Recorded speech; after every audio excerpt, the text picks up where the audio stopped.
O, kaibigan, kumakain ba kayo ng pipino, cucumber? After this video, I think mapapakain kayo.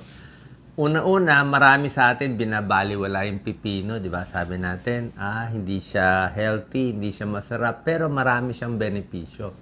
First, information, ang pipino, prutas pala siya.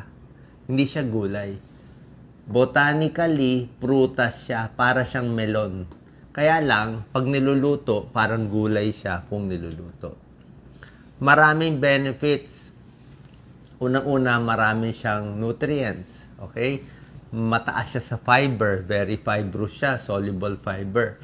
Ang mataas sa kanya, vitamin K para sa buto, 62%. May potassium pa siya, 13%. At ang water content ng pipino, 96%. So, halos lahat tubig siya talaga. Oo, talagang mapaparami ang inom mo ng tubig. Yung iba kasi, kinukuha ang fluid nila sa prutas at gulay.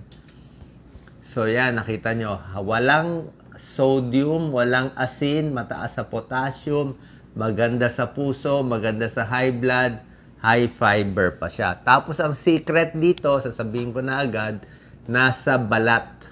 Yung balat ang maraming fiber. Number 2, marami siyang antioxidants. Okay?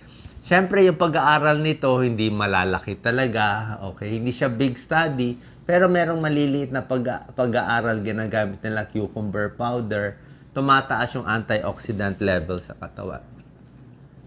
Number 3, tulad na sinabi ko, ang dami niyang tubig, 96%. No? May tao, 40% ng water intake nila nakukuha sa pagkain. So, pag marami kang kinakain nito at ibang mga prutas at gulay, kahit ang tubig mo, let's say, 6 na baso lang sang araw, ang liquid mo or fluid. So, madadagdagan nito, parang aabot ka na 10 baso. Kailangan mo yung hydration, di ba? Maraming tubig para sa sakit ng ulo, metabolism, pag-ihi, pagdumi, pag-alis ng dumi. Maraming benefits ng tubig sa katawan. Number 4, pwede siya magpapayat. Okay, pan-diet siya. Kasi kahit gaano karami kainin mo, pag nakakain ka na 100 grams niya, 16 calories lang eh. 'Di ba? Pag kumain ka na 300 grams, yung malaki, 45 calories lang. So, nakakapayat siya. Very low calorie. Ginagawang juice, ginagawang shake, nilalagay sa salad, niluluto. Ayan o. Low calorie, high water content, pampapayat. Ayan o. Mga pagkaing maraming tubig at mababa sa calories niya ng pampasexy. So, pwede siyang pipino diet. Busog ka pa. Kasi tubig nakakabusog, fiber nakakabusog. Sa blood sugar, may konting pag-aaral. Kaya lang, mga animal studies pa lang. Hindi pa talaga marami sa tao. Pero sa animal studies, yung pipino at yung balat ng pipino, nakakatulong sa diabetes, pampababa ng blood sugar. Kaya nilagyan ko ng question mark. Number 6, high fiber, high liquid, high fluid, kaya pampadumi. Meron siyang pectin na soluble fiber. Ang ganda, oh. Sari-saring luto. Kung anong luto gusto nyo, pinapatong sa salad, nilalagay sa sandwich, di ba? Ano ba si Doc Lisa? Ako nilalagay ng asukal ata eh. Suka, okay, bagay rin yan. Sausawan, yan, kahit anong luto pwede. Pero mas hilaw, actually, pag niluto, pwede mabawasan yung vitamins and minerals Tulad na sinabi ko, ang taas niya ng vitamin K, di ba? 60+%, 63% ata yung vitamin K niya para sa buto. Tapos pagsabayan mo ng pagkain mataas sa calcium, vitamin K, good for the bones para tumigas ang buto.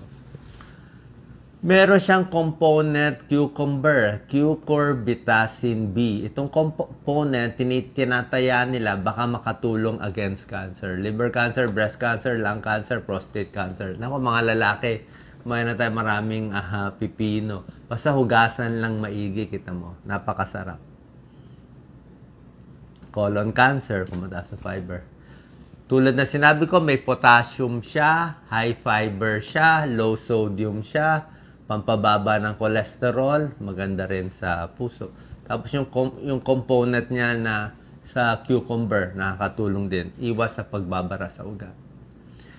Maraming luto. Pwede mo i-slice, pwede mo i-blender, okay?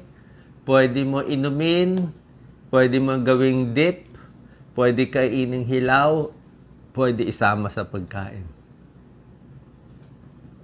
Yan, maraming benefits. Hindi lang pala kinakain eh. Alam naman natin to, di ba? Nilalagay sa mata, nire-ref. Malamig kasi siya, para siyang ice eh.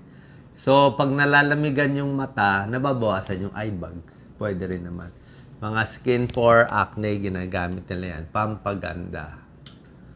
Okay, ito po, ang daming benefits ng cucumber. So, sana po, mas maraming pipino kakainin natin. Huwag nating babaliwalain, pampapayat, pwede sa diabetes, maraming ibang bagay. Pero syempre, tuloy nyo pa rin yung mga gamot nyo sa diabetes, sa puso. Ito naman, dagdag kaalaman lang. At least, pag ito ang kinakain nyo, mas okay ito kaysa kumain kayo ng puro donut, puro matatamis at soft drinks. Ganitong pagkain at gawin na lang nating juice to, mas makakatulong sa atin. God bless po.